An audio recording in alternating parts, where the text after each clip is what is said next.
सिर्फ जितना भी लोग वह सबसे आशीर्वाद लेवे का तैयार बने। थोड़ा सा साइड हो जाइए, उनको दिक्कत हो रहा है खींचने में। अरे तू लोग तो रोजो खींचे लाए बना, ए लोग के खींच ले बेटा। तू लोग तारा लोग से तो कहियो नहीं है, हम खेसरिया के कहीं खोज ले वालो। ए लोग के कबो पर्वे 30 के में भेटा खेसरिया।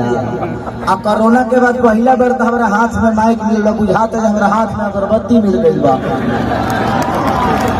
2 साल के बाद आज हाथ में माइक मिलल बा, वो सबके बीच में खड़ा होकर कुछ कहे कर न तो 2 साल ले हमने के दूसरे कुछ बेचत नहीं हो जाए।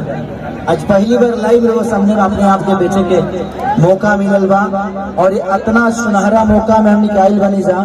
आज हाथ में दे दो।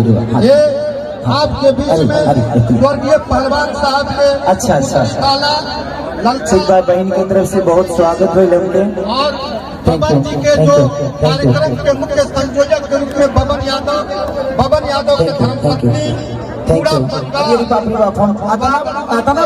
थोड़ी बड़ी। और आपके बीच में पूर्व मुखिया आदरणीय